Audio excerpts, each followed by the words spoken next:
दिल्ली में चुनाव खत्म हो गया। चुनाव खत्म होने के बाद 11 एजेंसियों ने अपने अपने एग्जिट पोल दिए हैं। ज्यादातर एग्जिट पोल में बीजेपी की सरकार बनती दिख रही है। 8 एग्जिट पोल में बीजेपी को स्पष्ट बहुमत मिल रहा है, जबकि 2 में आम आदमी पार्टी को। एक पोल में कांटे का मुकाबला दिखाई दे रहा है। बीजेपी 36 से 42 तक सीटें जीतकर दिल्ली में सरकार बनाती हुई दिखाई दे रही है। लगातार 6 विधानसभा चुनावों में हार के बाद इस 7वें चुनाव में कमल निशान कमबैक करता हुआ नजर आ रहा है। आम आदमी पार्टी 27 से 33 सीटें लाती हुई दिख रही है, जबकि कांग्रेस पार्टी न 3 में न 13 में है। अगर बीजेपी के लिए विजय द्वार खुल रहा है तो उसका नायक कौन है?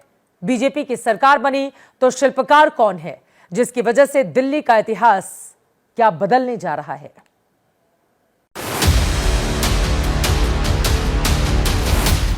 आपदा जाएगी, भाजपा आएगी।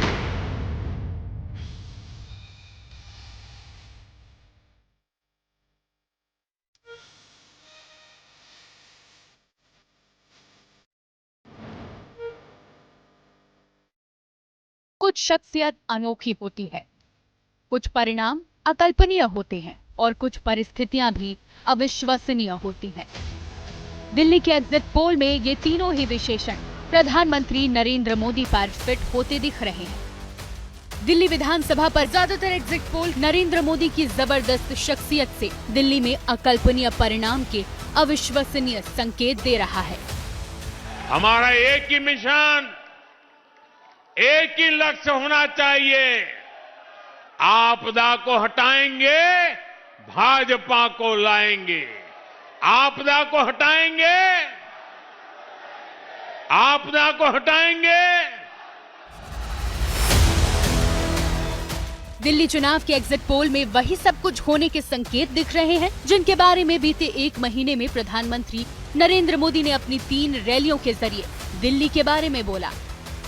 जो लोग दिल्ली के लोगों से विश्वासघात करके, झूठी कस्में खाके अपने लिए शीश महल बनवा लेते हैं, उनसे जब यह आपदा जाएगी और भाजपा आएगी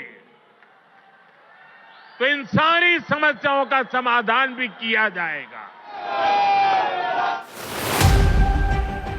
आखिर दिल्ली विधानसभा में कांग्रेस से लेकर बीजेपी को चारों खाने चित करने वाली आम आदमी की पार्टी 2025 के विधानसभा चुनाव में बैकफुट पर क्यों नजर आ रही है? 8 फरवरी को शानदार विजय सभा में हम मिलेंगे। विजय निश्चित है। ये सिर्फ विजय होगा नहीं, ये प्रचंड बहुमत वाला विजय होना चाहिए। आखिर दिल्ली चुनाव को लेकर प्रधानमंत्री नरेंद्र मोदी पहले से ही इतने कॉन्फिडेंट क्यों नजर आ रहे थे? तो इस कॉन्फिडेंस के पीछे हैं दिल्ली विजय के मोदी मंत्र। माना जाता है दिल्ली में आम आदमी पार्टी की सबसे बड़ी ताकत फ्रीबीज है, जिसके दम पर लोअर मिडिल क्लास और उससे नीचे के तबके उसकी सबसे बड़ी वोट वाली ताकत है, जबकि अपर मिडिल क्लास और मिडिल क्लास या तो बीजेपी और कांग्रेस को वोट करता है या फिर स्विंग वोटर्स की भूमिका में रहता है, जो मूड के हिसाब से वोट करता है। 2020 के विधानसभा चुनाव में 53% मध्यम वर्ग ने आपको वोट दिया था, जबकि सिर्फ 39% ने बीजेपी पर भरोसा जताया था। माना जा रहा है इस बार मोदी सरकार ने दिल्ली चुनाव में 12 लाख तक टैक्स छूट का जो गिफ्ट दिया, दिल्ली के मिडिल क्लास के घर घर तक पहुंचाया, उसने मध्यम वर्ग के लिए मास्टर स्ट्रोक का काम किया। That there will be no income tax payable up to income of 12 lakh rupees. इस ऐलान से दिल्ली की मिडिल क्लास जनता सीधे प्रभावित होती है, जो कुल आबादी का 67% है, जिसमें महिलाएं हैं, बुजुर्ग हैं, युवा है और हर जाति धर्म के लोग शामिल हैं। माना जा रहा है उसी मध्यम वर्ग पर मोदी का 12 लाख रुपए तक टैक्स फ्री वाला मास्टर स्ट्रोक काम कर गया और उसका परिणाम एग्जिट पोल दिखा रहा है। हमारी सरकार ने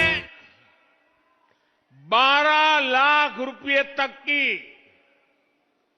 आमदनी पर इनकम पर इनकम टैक्स पूरी तरह जीरो कर दिया, जीरो। मोदी की अगुवाई में दिल्ली में आम आदमी पार्टी को हर रैली और हर रोड शो और हर प्रेस कॉन्फ्रेंस में आपदा के नाम से संबोधित किया गया। जनता के बीच ये नैरेटिव सेट करने का प्रयास किया गया कि आम आदमी पार्टी की वजह से दिल्ली का विकास नहीं हो पा रहा है और अगर आप दिल्ली में दोबारा आई तो दिल्ली को बड़ा नुकसान होगा, फिर चाहे वो प्रदूषण का मुद्दा हो या फिर यमुना में गंदगी का मसला, दिल्ली की स्वास्थ्य सुविधाएं हो या फिर दिल्ली में पानी का संकट और गंदगी। बीजेपी ने इन सारे मसलों को आम आदमी पार्टी की बनाई आपदा बताने का प्रयास किया, जिसके खिलाफ आम आदमी पार्टी कोई प्रभावी हथियार तैयार नहीं कर पाई। आपदा वाले दिल्ली को सिर्फ समस्याएं दे सकते हैं, वहीं भाजपा दिल्ली के लोगों की समस्याओं का समाधान करने में जुटी है।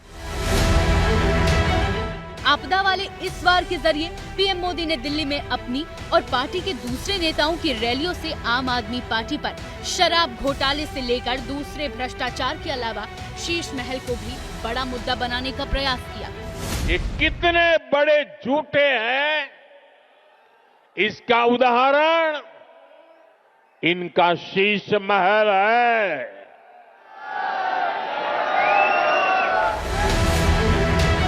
टीम मोदी ने अरविंद केजरीवाल और उनके टॉप लीडर्स को भ्रष्टाचार में घिरा दिखाने की कोशिश की। अरविंद केजरीवाल के दोबारा मुख्यमंत्री बनने पर संदेह जताया।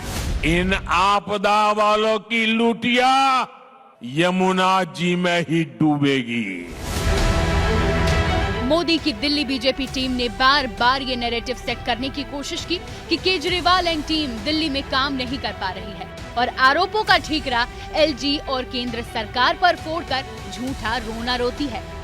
माना जा रहा है कि दिल्ली के लिए रचे गए मोदी के इन्हीं हथियारों ने एग्जिट पोल में आ रहे रुझानों की दीवार खड़ी की है।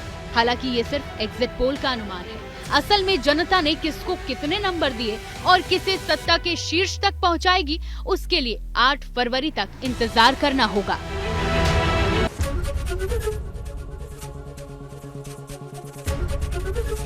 एबीपी गंगा, खबर आपकी, जुबान आपकी।